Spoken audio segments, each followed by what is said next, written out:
Welcome to Haunted Hospitality, Southern Stories told by Spooky Gingers. I'm Robin. And I'm Zoey. Oh, and I have a story for you today. I forgot which one of us was doing it. Yeah, I have a story for you today. But first, Zoey, how's life? Life is good. I am very sore. Very sore. Any particular reason? No. Okay. No, just kidding. So I tested for my yellow belt yesterday. And I know I texted you a lot about this, but yes, I do karate. Shout out to Gene, my sensei. Hey, Gene. He listens, and he is very, what's the word? When somebody supports you and inspires you to... Nice. Uplifting? That works, yeah, sure. I mean, you're describing your relationship with him. I can't tell. There's a word for it. Supportive. I guess, yeah. Anyway, but he's a great... Sensei-ish. Yeah, let's go with that.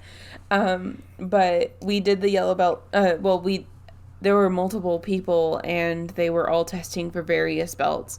I was testing for the yellow belt. It was pretty intense. We did walk like 6.5 miles through the city. I do have blisters on my feet. Robin's making the most disgusted face. Well, I'm not disgusted at the thought of blisters. I'm disgusted at the thought of having blisters. Oh. And it is a sympathy disgust. Okay. But I took a lavender bubble bath yesterday, so I'm able to move, unlike last night. I was unable to move. I don't know yet if I've passed or not, so fingers crossed. I believe in her so much, guys. Jean, pass this girl. Well, I'll figure out by tonight, and Oh. this isn't coming out for like another 2 weeks, so... Okay. Ixnay on that, Jean. So the group that I was testing with, I mean, I was obviously the weakest link because my dojo is at a CrossFit gym and everybody else there has been doing CrossFit and I have not. And so everybody else are these like really strong, buff people and I'm sitting there unable to even walk that distance without dying. So, hello, Kari. Hey, Kari. We're recording. He reversed out of the room. I appreciate that buff people exist, but I have no urge to become one myself. Yes. But yeah, so the group I was with, they were great. We weren't allowed to speak unless we were spoken to by a black belt. So we weren't allowed to really talk to each other. But like every now and then, Heather, one of the people, she was testing for a blue belt. She would look back at me and give me a thumbs up, or he would like encourage me and kind of be a little bit goofy at times. And at every single point of the distance, there was somebody right next to me, so nobody left me alone. And like the whole time, everybody was checking up on me, saying they were so proud of me and all of that, and that really did help. That sounds really sweet. Yes. Question: so if you become a black belt, how are we going to do this podcast? Am I not allowed to speak unless you speak to me first? Only if you're testing. Well, what if I'm testing? Well, then this podcast will become the Zoey show. I mean, you would do a great job. Yes, I would. I think I add a certain zazz, or we have a certain zazz. Maybe. Okay. Maybe. But anyway, so yes, I'm able to move today, so that's a huge plus in my book, but it was very rewarding. Even if I didn't pass, I'm glad I went through it. I bet you passed. I really hope I passed. Yeah. So anyway, Robin, how's your life? Oh, it's good. It's good. I got my second vax in my arm. Yay! Yay! She was sipping, so yes. the yay was delayed. I get mine on Friday, so. Nice. Yep. So do you want to hear about my side effects? Sure. Okay, so it only lasted for like 18 to 24 hours. Okay. And, I mean, you feel crappy. So, like, I had a headache. I had low-grade nausea the whole time. Mm-hmm. I had aches and pains, and then I was incredibly fatigued. And it was worse on the second day than it is on the first day. Ooh, fun. But after noon on the second day, like as in it's 12, not in the afternoon, but I guess it's also in the after. Anyway, after 12 p.m. the second day, I actually felt pretty great. Still pretty tired, but the crappiness was gone, and it's nothing can compare to what COVID could be. So, yeah. I'm super nervous because I get my vaccine on Friday night, like I just said, and then I'm immediately driving to Myrtle Beach, staying in an Airbnb, and then doing a 5K in the morning. Zoe. Yes. That's really awful planning. Yes. Oh my God. Yeah. So. Are you sure you're going to be able... I mean, you might not be able to do the 5K. You might be able to walk it, but... Oh, yeah, I'm not going to be running this 5K. No, I mean, it's still 3 miles. I didn't like sitting in my chair after my thing. I don't know how you're going to... I mean, 3 miles isn't that long. Well, true, but... Okay, I mean, like, some people don't have any symptoms. My mom got her second vaccine, no symptoms. Yeah. My dad had some symptoms. It's kind of weird. I think I had the worst symptoms, which is interesting, yeah, but... But yeah, I'm hoping I'm going to be able to do the 5K, but if not, my mom's just going to leave me in the Airbnb and do it herself. Okay, cool. I mean, there's worse things than being in an Airbnb in Myrtle Beach. Myrtle Beach, yeah. Well, yes. Something very exciting happened. Oh? People are starting to contact us about the fact that we do this podcast. Oh, yeah. Yeah. Are you about to talk about what I think you're about to talk about? Oh, no, I'm not. No. I was not going to talk about that. Oh, okay. Okay, we can cut that. Anyway. Okay. We got contacted by a man's shaver company. We did. And I politely responded that does not apply. The product does not apply to either of us. Just because we neither of us have the equipment. Yes. Thank you for explaining that, Zoe. I don't think they got it before you explained it. I don't think so either. Okay, but people are contacting us about this. And yeah, so far it's all people we know and that man shaver company. But still, so Paige, hey Paige, who is my former peer mentor at college, she reached out to me about episode 1, Mary the Wanderer, because she has a different version she knows about from Charleston. Okay, so there's a second Mary the Wanderer in Charleston?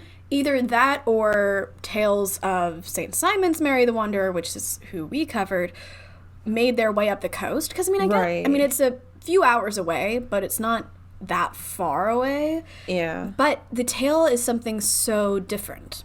Oh. So I'm going to read to you a bit of what she said. I've heard the story of Mary the Wanderer as a kid. They used to say you could see her at the train tracks, and if you stop on the train tracks, she would try to push your car off the track, and you could see her hands in the fog on the window. Yeah, and she said, like, this was kind of, think Bloody Mary, like maybe like you and your friends will go in the bathroom and turn around 3 times and say your name in the mirror and stuff. But like this was actually a thing her friends would do, would go and stop your car on the train tracks. For legal reasons, don't do this. Okay. And they would wait for Mary the Wanderer to come and like try to tip over their car on the train tracks. Oh my gosh. Yeah. Like, okay, was she trying to, like, tip over their car, or was she trying to push their car off the train track to save them in case they were going to get hit by a train? You know, okay, I'm reading it now. Okay. She says she would push your car off the track. Because to me that sounds like maybe her loved one died in a train track, or maybe her... in a train track. Her loved one died in a train track? In a single train track. A single one. Just one of them. Or maybe she died and she was like pushing her car to get it off, like it stalled in the middle, and then the train came and hit her. Well, see, I was thinking of this as this is the same person. Oh. But I mean, maybe it's not. Maybe there's another Mary the Wanderer. The only thing is, because it is a little bit similar, is do you remember when I was telling you about John Simmons and his wife when they were in the car driving? Their car windshield, it fogged up. True. And so this says like you could see her hands through the fog on your car. Right. And she also, Mary the Wanderer was also like walking on roads, and she's kind of associated with that too. I don't know. I was kind of thinking that maybe this is like somehow her story ended up as an urban legend. Right. In a different place. Like what we were talking about in the Wichita, Texas one, where it was the hook killer, you know? Where Man, door, car, hook, no? Something like that, yeah. Okay. Where there was one story and it seems to be in multiple places because maybe somebody wanted to tell the scary story, but they were in St. Louis and it took place in Florida. And they're like, let's say it happened in St. Louis. That way it's scarier to the people I'm telling it to. That makes sense. Yeah. Okay, cool. But If you guys want us to share your story, or if you've heard anything like that, please email us at hauntedhospitalitypodcast@gmail.com. We'd love to hear your southern spooky stories, whether it be true crime or haunted.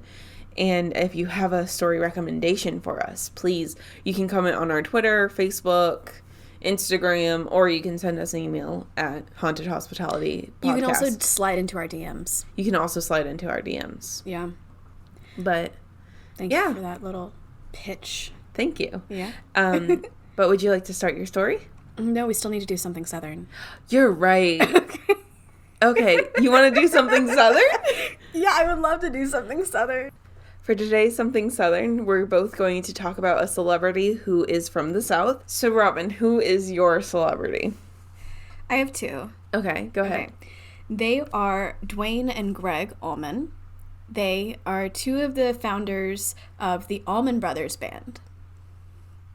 Okay, so... I'm giving her a very confused face of I don't recognize. Yeah, I didn't figure you would. Okay. So Dwayne was born November 20th, 1946, and Greg was born December 8th, 1947. They are both born in Nashville, Tennessee. Okay. In 1969, they and several other people who I decided not to track down they founded the Allman Brothers Band, which is a southern rock group in Jacksonville, Florida, though they soon after moved their base to Macon, Georgia. Woo, that was what our last episode was in. No, not our last, the previous one. Episode 5. Yes. Yes, there's actually a reason I'm bringing this up. So they are known for songs like Statesboro Blues and Rambling Man. And fun fact, one of them, Greg, was married to Cher from 1975 to 1979. And the reason I bring this up is because my mom lived down the street from them. And one of my mom's friends was outside my mom's house and saw Cher leaving the house. Okay. That is my closest claim to fame. And they're actually both buried in the Rose Hill Cemetery, which is where the Wolford family from episode 5 is buried as well, and also where I played as a child. Yeah, I was about to ask. I'm like, that's where you played as a child, right? Yes, yeah. Everything goes back to the Rose Hill Cemetery. So when I saw that little fact, I knew I needed to put this in there. Okay. Yeah.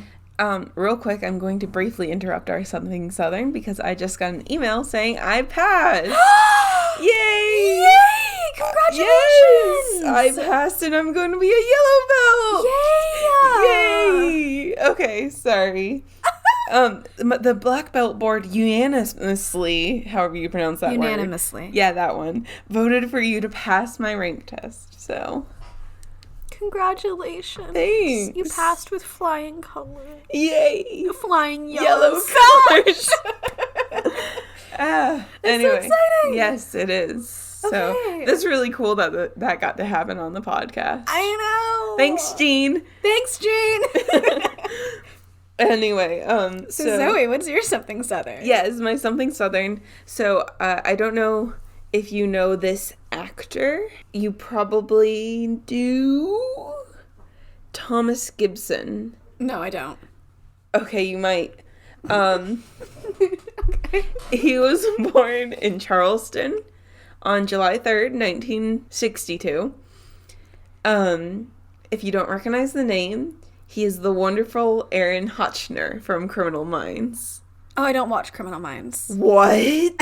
Sorry. No. I think I watched one episode and it had that guy from Ned's Declassified School Survival Guide. It had Ned. That's the only one I've watched. See, I haven't seen Ned's Declassified, so... Wow. Different worlds, guys. Yeah. Anyway, tell me about Thomas Gibson. Yes. Wow, I can't believe you remembered his name. I already forgot his name. That doesn't sound very responsible of you. But yes, he... Revoke it, Jean. So, hey!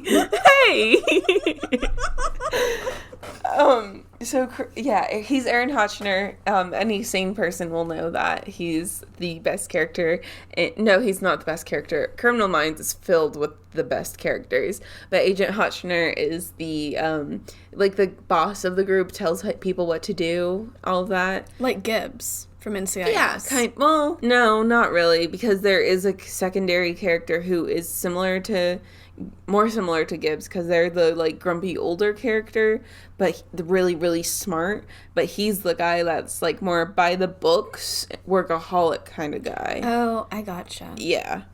But if you haven't seen Criminal Minds, he's in a TV show, Dharma and Greg. He's Greg.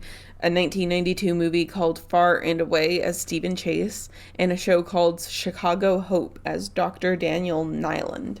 So I haven't seen any of those three, but I do love me some Criminal Minds. Well, yay for him. Yes. Okay. That wraps up our Something Southern. So Great. Now, Robin, would you like to tell your story? Now I'm stressy. Why are you stressy? Don't be stressy. Get depressy. Okay. I won't be stressy. Yes. Don't get depressy. Oh my god. Spaghetti. Well, okay.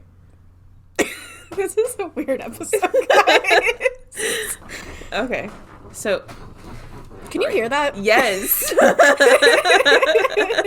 I'm shifting in my chair and it doesn't happen the same with you. No, it doesn't. Is it because of my jeans? We have 2 different chairs. What? Oh wow, they look exactly alike to me. We have the same color scheme. Yes. Okay. Kari and I owned these chairs independently of each other, too. Wow. My mom bought this one, and Kari bought that one before I even knew him. Wow. Or he was gifted it on Twitch. He used to be a Twitch streamer. It was good enough that they gave him a chair. That I mean, well known enough. A viewer gifted him a chair. It was either that one you're sitting in right now, or it was another one we threw away when he moved. Is this the chair I normally sit in? No, you normally sit in this one, and I'm just realizing that now. Oh, okay, because I just feel like things are a little bit off today. Your butt's not comfortable. No, it's not my butt, it's my back. Oh. Do you want to switch chairs? No, it's fine. Zoe. Yes. I know the answer to this. No. Have you ever heard of Lavinia Fisher? Only through you. Okay. So, seeing as Zoe's the one person in South Carolina who still doesn't know about Lavinia Fisher, I'm going to tell her and you guys what happened with her. Okay. 1819. One of these days I'm going to do something in the 20th century, but in 1819, Okay. you're leaving Charleston. Okay. I don't exist yet. Okay, Zoe. We got into a time machine. A listener gifted us a time machine. Okay. We're getting into it. I hit February 16th, 1819. Okay. We were leaving Charleston. Okay. You and I were going down the road. We have our horses. Our horses get thirsty. As we're going down the road, instead of mile markers, we are seeing these things called blank mile houses. Okay. So you'll have the 4-mile house, the 5-mile house, the 6-mile house, and it's kind of like an interstate. However far away you are from Charleston, that's the mile of house. And it's because you have a lot of people traveling on roads, maybe with their wagons, maybe they're trading, and they need places to rest and eat along the way. Because travel is so slow, everything was so slow then. Thank God we live in the 21st century when we can email. Anyway. Okay. So were these houses, like, free for people to use? No, I'm sure that they were owned and operated. It was not like a Gotcha. state thing. It was just like, I don't know how it came out to be that, like, okay, they are a mile apart or something, but they were individually owned. Okay. Yes, so John and Lavinia Fisher individually owned the 6-mile house. So 6 miles away from Charleston. And people were starting to go missing, especially men. I wonder what happens. So, this guy named John Peoples, I think he was coming to Charleston. And as he was kind of like passing by the 6-mile house, a beautiful woman comes out. She's exactly about 27 years old. Exactly about 27. Exactly about 27 years old. Okay. He doesn't say this, but I know this for other reasons. She has long, beautiful dark hair, and she's like, hey, mister, why don't you stay a while? And she sticks out her leg. Just imagine that. Yeah. Yes. And she's got a husband, but he also works there. So they're like, hey, why don't you come stay? Well, the husband's not trying to seduce him. Anyway, Lavinia Fisher is trying to seduce him. And he's like, a little bit suspicious, but yeah, I guess I'm tired. And it is 6 miles to go before I reach my destination. So he goes in there, she makes him dinner, because it's kind of like, think bed and breakfast, that kind of thing. And she gives him, she starts asking him a lot of questions. She asks him, like, where did you come from? Where did you go? I was thinking that. Cotton Eye Joe. Yeah, I was thinking that, but she didn't. Things like, where did you come from? What is your business in Charleston? And how long are you staying? Okay. Things like that. And he's like, why is she asking me so many questions? And then she offers him tea that she made specifically. And he's starting to get suspicious. He doesn't like tea. And then he kind of pulls a Cusco. No, it's not a Cusco. He pulls an Yzma from The Emperor's New Groove.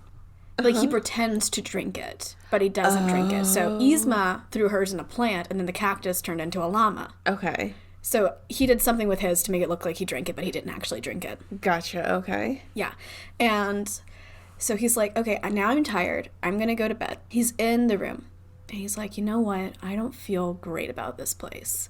It'd be really rude if I left. Plus, it's nighttime. Maybe the nighttime isn't the best time to be on the road. I don't know. I don't think he knows about the string of missing people yet. Because he's kind of from out of town. And he decides to sleep in a chair rather than on the bed. Just in case he needs to be on his guard. Okay. In the middle of the night, he is woken up in the chair to the sound of his bed falling through the trapdoor into the cellar. Wow. Yes.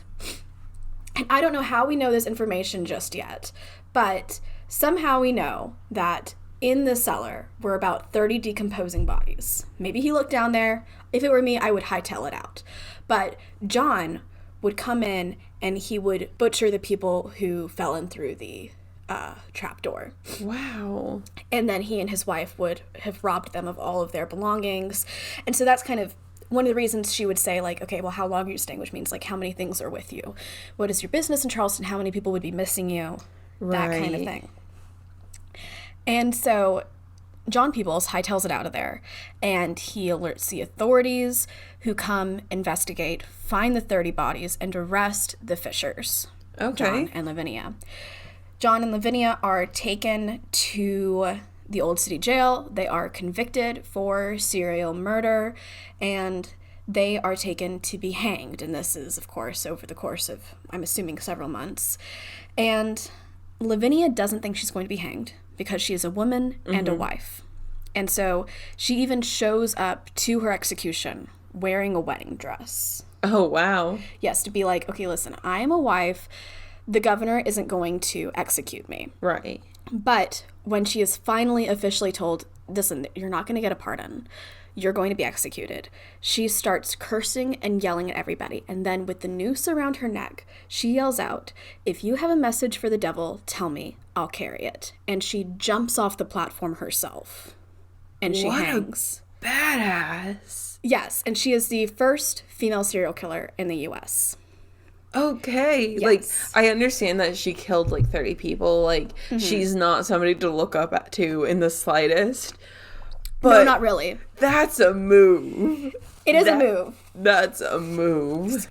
Now,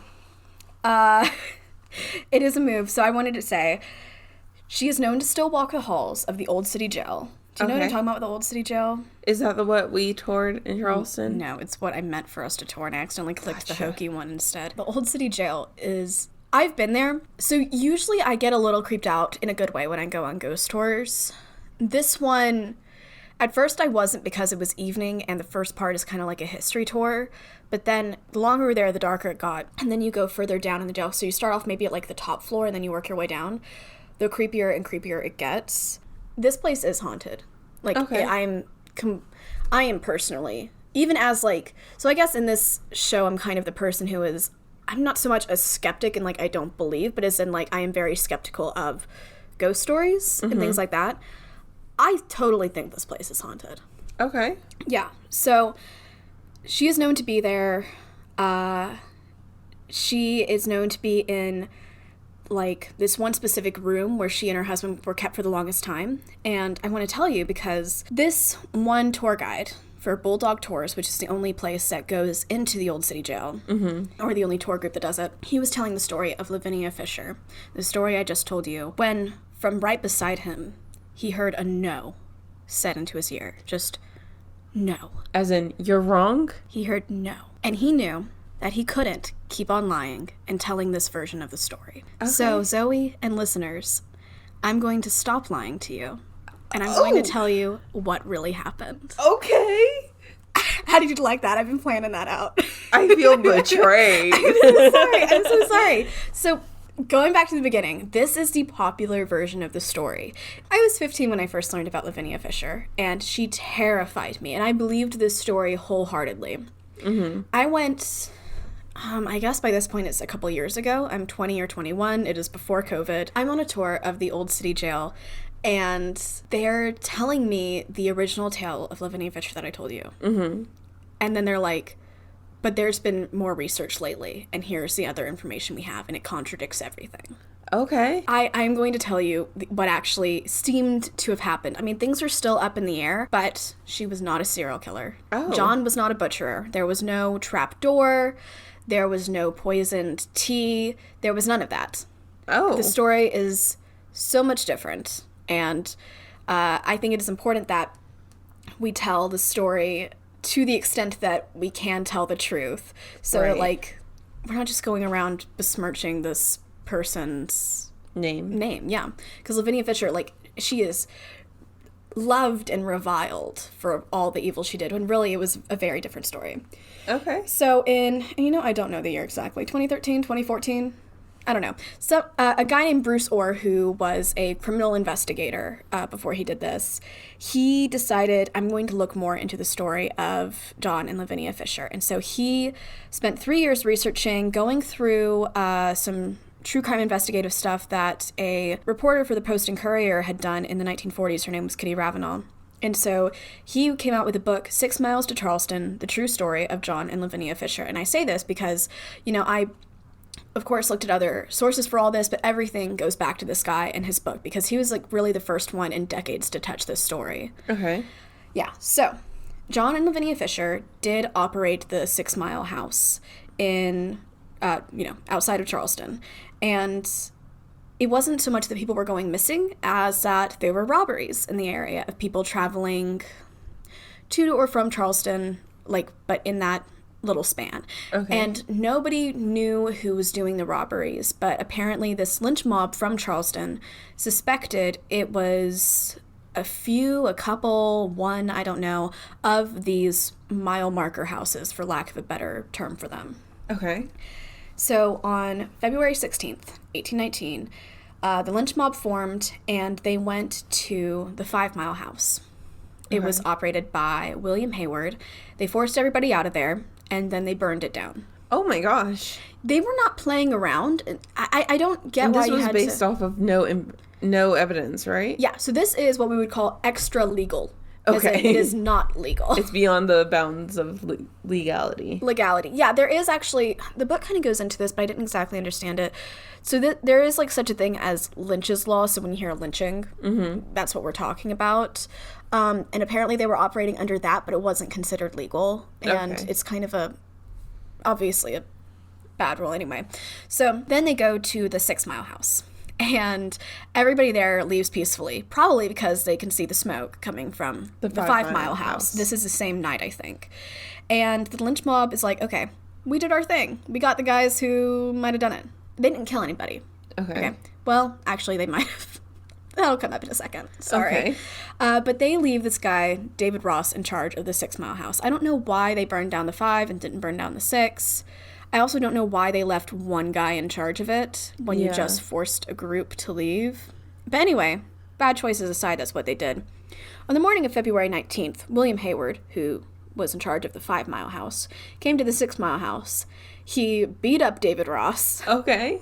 And was like, okay, you need to leave. And then David Ross was like, can I get my things before I go? And William Hayward is like, no, you're up. No, you have to go. And then before David Ross can leave, a group comes up, and it's several men and 2 women. And they start beating him up, too. But especially Lavinia Fisher. She shoves his head through a glass window.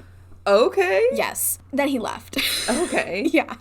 I don't know why I'm laughing. Maybe that's not great, but I'm just... Because most of the time, this is 1819. Most of the time if you're talking about women, it's like, and they're so demure, but she's like, and she beat me up really bad. Yeah. Threw my head through a window. I know.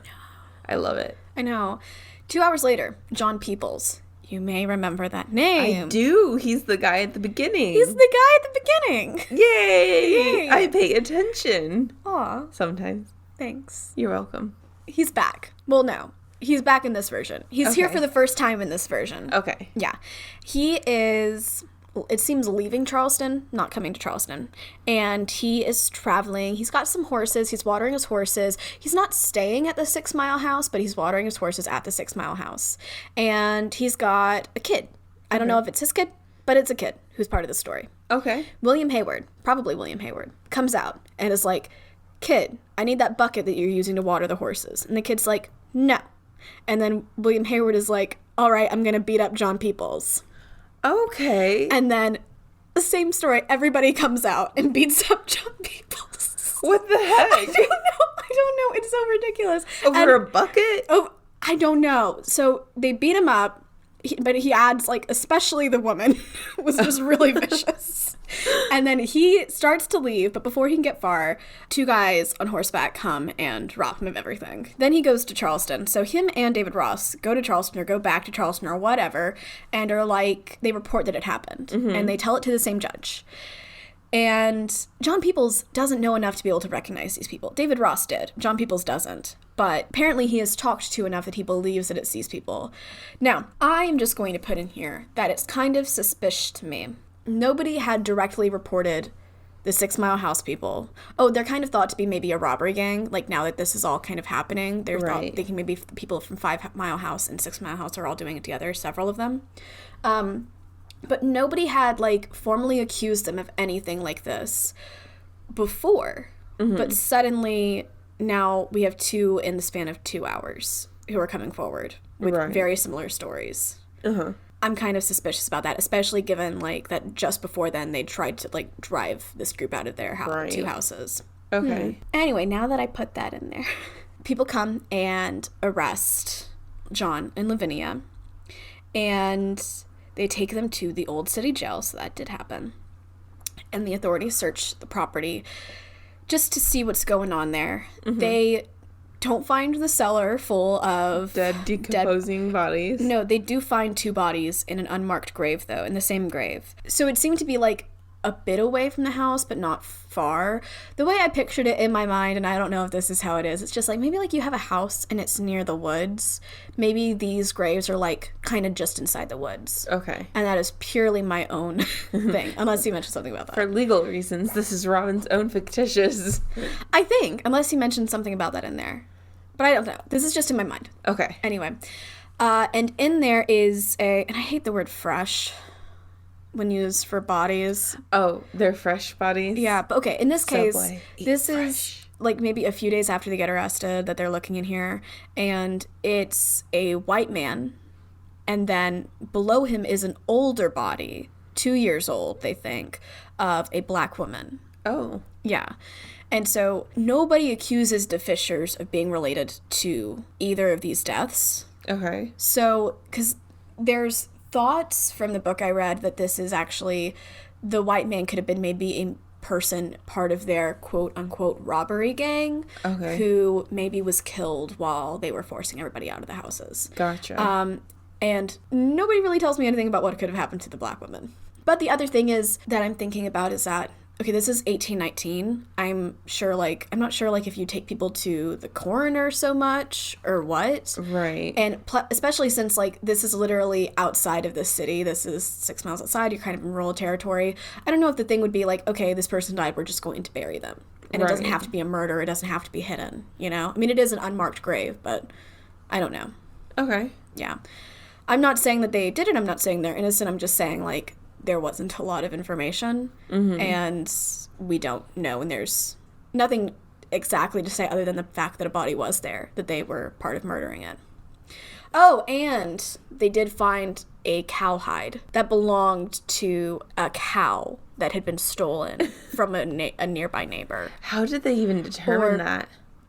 Okay, so this guy was like, somebody stole my cow. Right. And they found the cowhide, and I guess maybe they went to the guy, and he was like, yup. That's the cow. Poor cow. I guess you can tell by the pattern. I mean, yeah, I feel like it's a sad thing to check. But, and I think because he was kind of adamant being like, my cow wouldn't have wandered off. Okay. But also, I don't know, maybe the cow did wander off, and maybe, I don't know, maybe they stole it, maybe they killed the cow, or maybe, like, I mean, in comparison to what they're elsewise accused of, it's not that bad. Right. Or maybe the cow did wander off and they were like, well, it's our cow now, we need meat. I don't know. Yeah. You know, I don't know. But, so, John and Lavinia Fisher, they are charged with attempted murder and assault of David Ross. Okay. They're kind of leaving the John Peoples thing out of it for right now. Oh, and the authorities burned down the 6 Mile house. Oh, that was important. Okay. Yeah, sorry. They are tried for attempted murder and assault on David Ross, and they are found guilty for that. Okay. Yes. And just real quick note about where they have been staying for a few months at this point is the Old City Jail. Okay. And it is, in terms of like 1819 buildings, I'm sure it is very big building. It's about 3 to 4 stories tall. Now it's 3. There used to be a 4th story, but it got ruined because of an earthquake. Okay. But there were so many people in it, even though it wasn't super huge. Like, it wasn't sprawling like what we would think of now for a prison or anything. Right. And John and Lavinia, they were originally put into an isolation cell on, like, the 1st floor. Okay. But Together or separate? together. Okay. Lavinia really wanted out because... Okay, I've been on the 1st floor. It is an incredibly dark space. You don't want to be there. Even if you're, like, at least you're with somebody, you're still in a cramped space with them.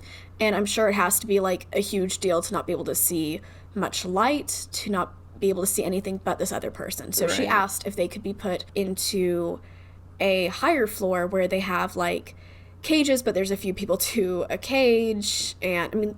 When I say cage, I mean, it's still a cage, but it's a very tall cage, so you're not having to crouch. Because when I hear a cage, I just think of, like, you're low and you're crouching down. Yeah, okay, so they meet up with Joseph Roberts, who is one of the guys from their quote-unquote robbery gang. They come up with a plan to leave. So, on September 13th, Joseph Roberts and John dig a hole through the wall, the outside wall.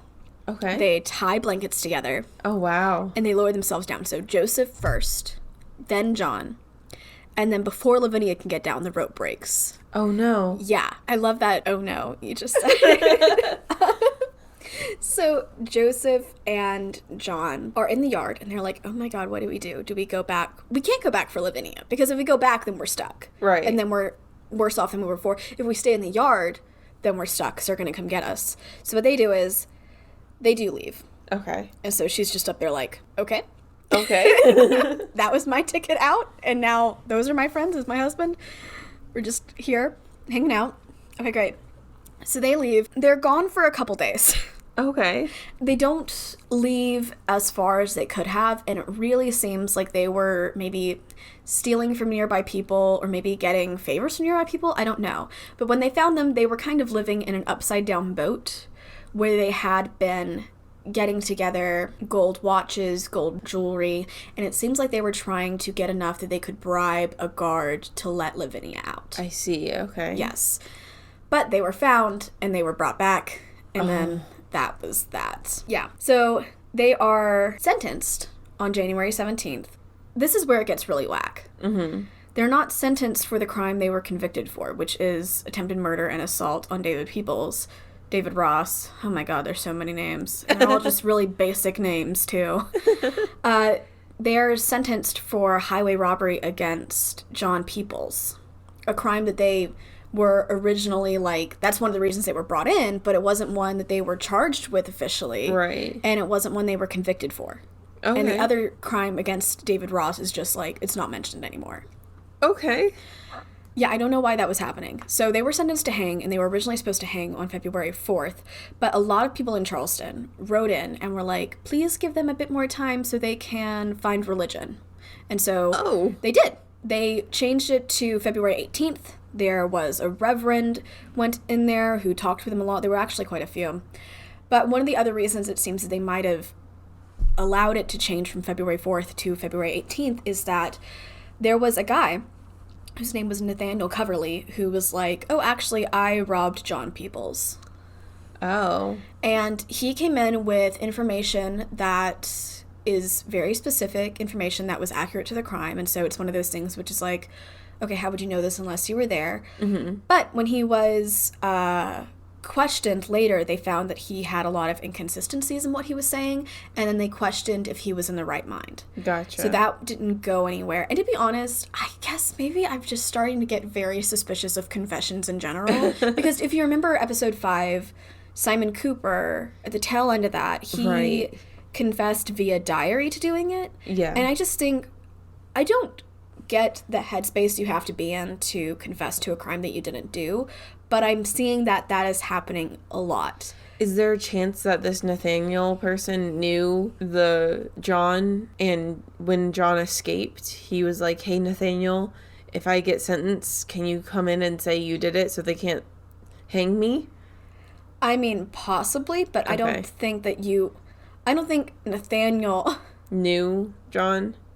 I mean, maybe he did. I don't think that would be a good strategy because there's nothing to stop them from hanging Nathaniel. Okay. Well, I mean, if you really owed someone a favor. I mean, do you ever owe anybody a favor enough that it's like, okay, I'll hang instead, bro? Well, if Nathaniel's not exactly the smartest person, John would be like, hey, if you confess and they think we're guilty, then they won't be able to kill either of us. I think they could possibly kill... Oh, yeah, totally, they could. But John could have told Nathaniel... I mean, it's totally possible. Yeah. I don't know. Nathaniel Coverley doesn't come into this story other than he gave what is either a real confession or a false confession. It was not believed. Okay. Officially. Anyway. They were about to hang on February 18th. Okay. And Lavinia did believe that she was going to be pardoned. Okay. She was like, even when they were in the jail leading up to this day... Like, she was so jumpy. She thought every sound was somebody coming in with a pardon. She did not believe she was going to die because she was a white woman and a wife. Okay. Yeah. She did not wear her wedding dress to the execution, but she and her husband both did have a white thing on. Think like a hospital gown, but it's not open in the back. It's closed. Okay. So just like a long white thing. Okay. Like a nightgown. Like a smock. Yeah, something like that. So I think maybe that was just the traditional thing people wore to these kinds of hangings if you're being hanged. But she didn't want to go onto the platform they were going to hang her. They literally had to pull her onto it very forcefully. Mm-hmm. And you know that poem, it's like, do not go gentle into that good night? Mm-hmm. She did not go gentle. Okay. Yeah. So she was like shouting and cursing to the audience. She would like say like, okay, listen, I'm innocent, please, please, please understand that I'm innocent. And then she would be like, oh my God, I'm innocent. And she would like start getting very angry. And it was just this like back and forth of these two things. Right. And so I'm reading that and I'm thinking, this person is very desperate. This person believes there's a chance they can survive. So John was really like, he was resigned. He was like, I have found religion, because like he and the Reverend got along great. He was like, I have found religion, I'm going to die. Even if my wife gets out, there's no chance for me. I'm definitely going to die for this. Okay. He was chill. She was not. And so I have to think like that's a totally different frame of mind. Right. Yeah. Because like she's in survival mode. Right. He's like, this has already happened. Best I can do is go to heaven. Right. You know? So both the Reverend and her husband are like, hey, please calm down. Just like say your prayers, get good, go to heaven. And she says to the preacher, cease, I will have none of it. Save your words for others that want them. But if you have a message you want to send to hell, give it to me. I'll carry it. So that part of the story is true. She didn't say she would take it to the devil, but she did say she would take it to hell. Right. So like when I read that, I was so happy that part was true. Just because like it's... Here's a person who, like, again, you think 1800s women because they paint them as demure. You're like, oh, it's a demure person. This person's not demure. No. This person is, like, scraping at any chance to live, and I love it. But, unfortunately, at one point, the sheriff opens up a piece of paper in front of her, and she thinks it's a pardon from the governor. She thinks she's saved. But he sees that she thinks that, and he says, listen, I'm sorry, I don't know if he apologized for reading it, but he said, this is not a pardon. You're really not going to get a pardon. That's not going to happen. Right. And at that point, she starts to calm down. Gotcha. Yeah. Okay. She's like, okay, this is happening. And then I'm assuming several minutes pass by, and she and her husband hug for one last time, and then the platform drops out from underneath them. She does not jump. It drops out. And she dies immediately, but for him, it takes several minutes, unfortunately. And I hate when that happens in stories. Now, that is the end of their life, but is not the end of their story. Okay. And we're not getting to hauntings just yet. I wanted to get into two reasons that they might have been framed. Why the lynch mob and David Ross and John Peoples, and why they might not have committed these crimes or these crimes to this extent. Okay. One is that the sheriff, Colonel Nathaniel Green Cleary, was in a tight election at the time. He ended up losing.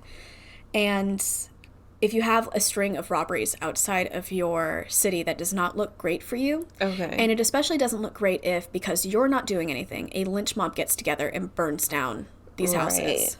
And so if you could arrange it so it looks like these people were actually doing something really wrong, and if you could arrest them, it adds legitimacy to everything that happened before that. And it makes you look like you're on top of things. So that might have been one of those things. The second thing is that President James Monroe was going to visit Charleston and was looking for a site for a new naval base. And the governor of South Carolina really thought that that stretch of land outside of Charleston would be perfect for it. Oh. So if you can have a legitimate reason to seize that property, make it government property, the 5-mile house, the 6-mile house, so in that stretch in between, then you can have it. So that when the president was going to visit in April, it had been seized for 2 months. And it'd be like, hey, this is available for you if you want to put that here. The president did not end up doing that. He ended up going with Virginia, I believe. And no matter what happened, no matter if they did beat up those people or anything, steal the cow, it's not the 30 bodies that they're known for. She's not the seductress that they're supposed to be. John is not the butcher. Right. It's not anything like that. Right. It is a completely different, messy, possibly framed story against them. Okay. Yeah. So that's the real story of Lavinia Fisher. Okay. Yeah. I'm going to sip some coffee. Then do you want to go into the hauntings? Yes. Yes, please. Lavinia Fisher is often seen at the Old City Jail. Okay. Which is where she spent most of the last year of her life. One interesting... Actually, yeah. It was basically a year because they were arrested in February and they were hung in February. Yeah. Man, this is an awful last year. The jail is not a good place to be. At least 10,000 people have died there. Oh, wow. Really? Yeah, it is a lot. She is seen wearing a white dress, and which I find that so interesting because... So people would see her in a white dress and be like, okay, and she was executed in her wedding dress, according to that lore. The thing is, she was executed in a white dress, but it wasn't her wedding dress, so what you're seeing isn't a wedding dress. Right. It is a garment. But I love that it works with both versions of the story, you know? So she's seen walking around. She is seen sometimes looking back at people from inside a window in the jail. Oh, no. I know, Zoe. I hate windows. We've talked about this multiple times. Yeah.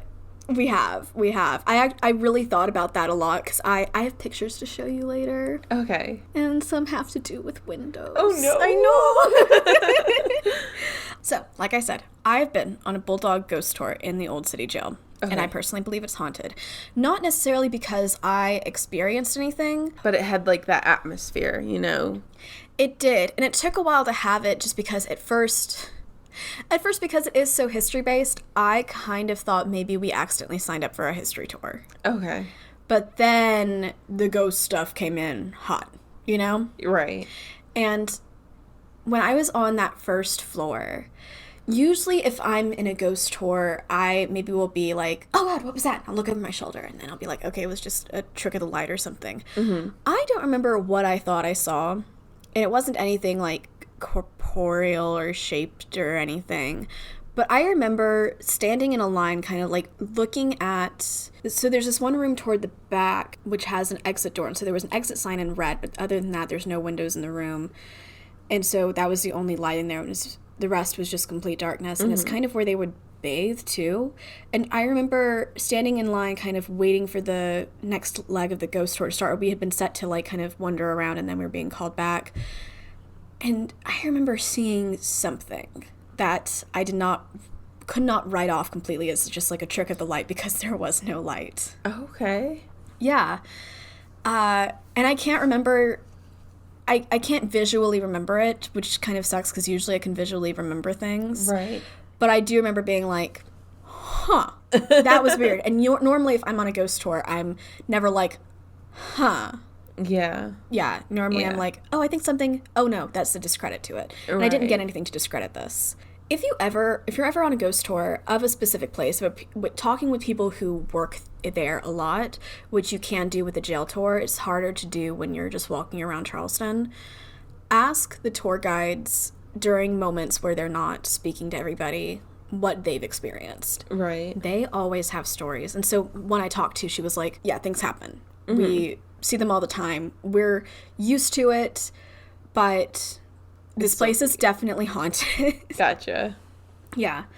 So one woman who went on a ghost tour there said she saw a man walking across a hall inside the jail, and like nobody else had seen him. So she asked the tour guide, she was like, who was that? And he just said Mr. Fisher. Oh. Like John Fisher. Yeah. Just walking across. I'm just now realizing, now that you've said Mr. Fisher, we had a high school teacher Fisher! named Mr. Fisher. Yeah. Oh my gosh. Yeah, shout out. Shout out to Mr. Fisher, Shout out who's to Mr. definitely Fisher. not listening to this. Maybe not. Probably not. I don't know. He's too busy surfing.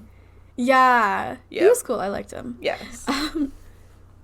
But, so this same person who saw the man, I can't get that out of it. I'm just imagining a ghostly Mr. Fisher walking across the hall of the old And jail. for listeners, Mr. Fisher is like the surfer boy. Yeah, he's who from grew up. California, Yeah. got the long hair. He has the long flowing hair. He wears khakis. Yeah. And he's just like Imagine him remember- as a ghost just walking across the old jail. one time he gave us a study guide and he had bolded the answers accidentally. No, it was a test. So he gave us a test and all the answers were bolded. He gave us the answer key as the test. And so and I wasn't going to say anything, but one of my friends, they were going to go up to him and be like, hey, this is what just happened.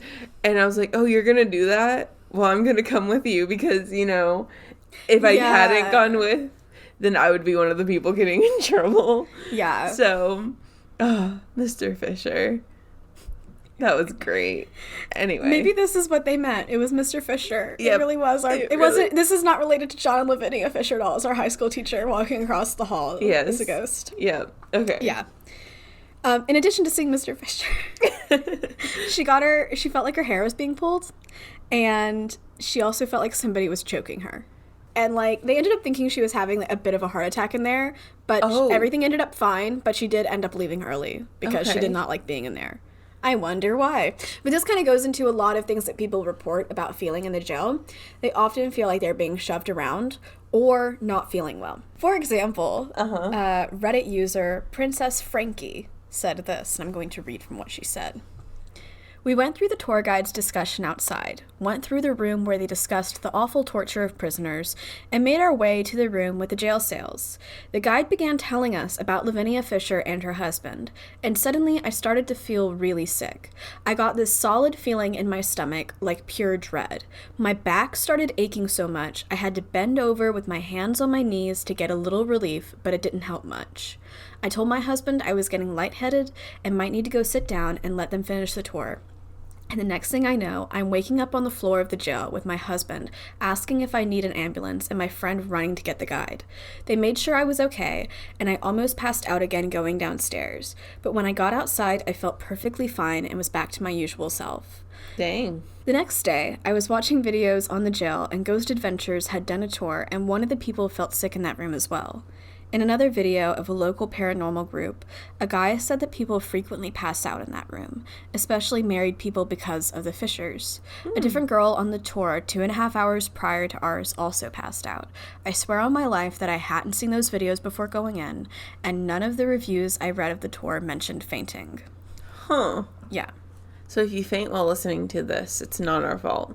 Don't drive and listen to this episode. It's the ghost. Ooh.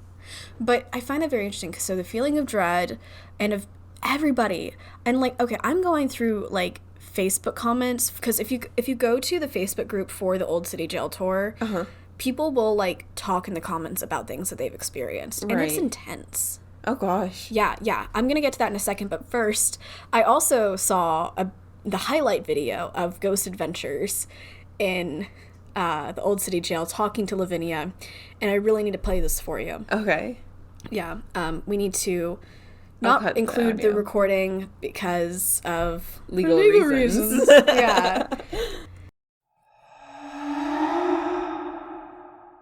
So, what did you think about the quality of that EVP? So...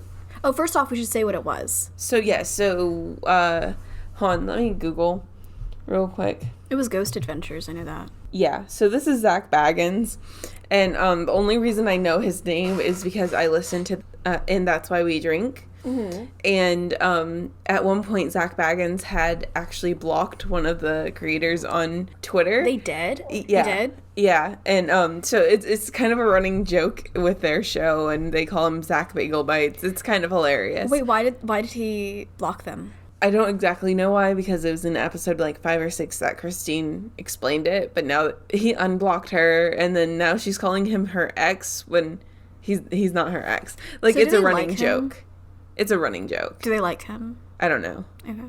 But anyway, so yes, I did know Zach Baggins when I saw him, just purely because of that show.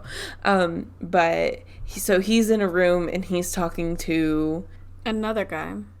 There is another guy in that room, and they're doing an EVP. They have a voice box with them. Mm-hmm. And he's like, when you died, when you went to the gallows, this is what you said. You said, if you have a message for... And then you can very clearly hear an EVP say, the devil. Yeah. Like, it clearly says the devil. Mm-hmm. And then his next one where he said her name again, and then it went bloop, and he's like, oh, that said yeah. Yeah, he was like, Lavinia, and then she was like, according to the spirit box. Okay, so this is the first that I've really seen of Ghost Adventures. Okay. And I've never, if it is an actual EVP, I have never heard it that clearly. Right. Or responding to exactly what you said. Yeah. Not just in a yeah or a nah kind of thing, you know? Mm-hmm. But she was like, she said the devil. I don't know them enough to know if I trust that EVP. Have you been able to see them before? I don't. So when I was younger and I was at my father's house, my stepmom would usually have it on the TV. Mm-hmm. Or maybe it wasn't Ghost Adventures, but it was maybe Ghost Adventures and other supernatural shows. Okay. So I've seen a few here and there, but I don't think I've ever like sat down to watch it. I've always had a feeling that if it's on TV, they need to have something, you know? Yeah. And so I feel like it's less trustable when it's on TV. Okay. No offense to the show. It seems very stylized. Yes. And they did not mention what we know about Lavinia Fisher. Though right. I don't know when that episode came out. It's not really giving me a year. So maybe it was before this became more common knowledge. Right. And like they interviewed somebody at the jail, and the person was like, she was America's worst serial killer. First female. Well, he said first female, but he also said she was a terrible person. Oh, yeah. And it was just like, well, obviously they didn't know the true story then. And the quote was wrong. You said the actual quote was hell, and the quote that just appeared on their EVP was the devil. So I've heard both go around, but when I was told the original fantastical tale about Lavinia Fisher, they said the devil. Mm-hmm. And when I've been looking it up about the other one, it says hell. Mm-hmm. Now, sometimes sites will kind of be like, if they are telling both sides of the story, or even just one, they'll sometimes say hell too. But because that's what was told to me originally, I figured, okay, they're saying the devil, and then the hell was brought in when he actually did some digging and found an essay on capital punishment from somebody who had witnessed it and quoted her. Right. Yeah. I mean, then again, you're also talking about quotes that were taken in 1819, and you can't really record things, and who knows if it was verbatim or anything. Right. Yeah. So, Zoey, something that you know about me and that our listeners probably by now know about me is that I like the little things about hauntings. Okay. I like when there are odd details that are slightly disturbing. Okay. Because that kind of lends credence to them for me. Mm-hmm. So there is a video of a bulldog tour guide whose name is Randy Johnson. Okay. Outside of the jail, and he's talking about what Lavinia does inside. And he says that she takes 3 middle fingers and will scratch straight down the backs of tourists in there. Mm-hmm. Most of the time young men, but sometimes just anybody. Okay. And that people will actually, like, I think he was saying that people would actually be able to have seen their scratches, or it would be enough to be visible. And so this kind of goes into the whole, you're kind of being physically attacked when you're in their thing. Right. And I found that part really interesting, but I found it even more interesting when I found this photo, which is on their Haunted Jail Tour Facebook page, because people will share their photos with them and then they will post about them, and then there's more photos in the comments as well. It's honestly really interesting. Like, if you ever just wanted to see, oh hey, what is the haunted building like, just check out these photos. I mean, some of them I'm like, okay, that looks like a shadow, but sometimes it's not. So here I'm going to up the brightness as much as possible. You will find a tour group. Oh, we can do that. She turned the lights off. Okay, you'll find a tour group, and then I think the tour guide is standing here. That's a shadow or something. And then there's a disembodied hand with white. See the wrist and then the hand? Okay, I can kind of see that. I just see it as, like, light falling on someone's shoulder. Really? Yeah. Because I saw that, and I mean, it kind of says what it is in the comments. It doesn't mention Lavinia Fisher at all, but to me, it looks like she's got her fingers ready to go down that person's back. Gotcha. Okay. And again, nobody in these comments are mentioning Lavinia Fisher, which is so interesting, because usually if you see like a shadow, it's like, that's Lavinia Fisher. But this other person commented and it said, that's the third time I've seen that same hand. Okay. And she says it always has a long sleeve and it's white. Okay. You know? And then there's this other picture. I honestly think that's just a person under their elbow. Okay, yeah. But that photo really did creep me out. Okay. And that's the time last night when I started being like, okay, I'm going to sleep with my light on, okay? Because I don't want anything to get me. But if you also notice this comment, comment and then this comment, this person's saying, okay, actually, I recognize the room that this photo is in, and that is a room where it felt like somebody was trying to drag me. Oh, wow. And she said, like, she, like, just stayed by her husband's side. She would not let herself be dragged. And then this one says that she felt like she was being punched and that the tour guide felt like they were being punched. Oh. This is a violent place. Yeah. It really is violent. Okay, and then there's a few other photos I want to show. Actually, okay, there's a couple other photos I want to show you. This one was shared by a guy named Michael. Oh, this is honestly the creepiest one to me. Look there. Hold on. Can I turn it more towards me? Yeah. It is a photo. It's from the outside. It's through a window in the Charleston jail. That does look like a face. It does look like a face. That looks like, oh my god. This was the creepiest thing. This is the closest I've come to seeing, like, a thing that looks like we're genuinely looking at a ghost. Yeah, because, like, you can see, like, the shiny forehead and, like, the shadow of where the eyes would be, and then, like, a cheek that goes down into the lips. And this looks like hair to me. That definitely looks like hair. It looks like a woman. It looks like maybe she's blonde, but then again, if you're talking about, like, a ghost, it could just be white. Yeah. And Lavinia Fisher is known to brunette. look at people. Okay, yeah, brunette. Oh, okay. But to look at people through windows. Okay. It could be this is Lavinia Fisher. This was shared by Michael on the Facebook page. And then I have one more photo to share you. It's not as creepy as the other one, but it is pretty cool. It's like what I imagine looking at a ghost would actually be. Oh, okay. Yeah, because that could be as simple as just being a, like, hair follicle on their camera lens, or it could be a blurry figure in the hall. Yeah, because so looking at the photo, you are in one of the upper levels, it seems, of the jail, and think orbish, but it's elongated, and okay, so to me it looks like this could be the end of some kind of shift or dress, and that maybe these could be feet, and that it looks like this is an arm that kind of curves around in front of the person. It's an interestingly defined light. It's like the opposite of a shadow. Right. Yeah, and that is shared by McKenna Lynn. Anyway, Zoe, I'm gonna wrap this up by telling you. Okay.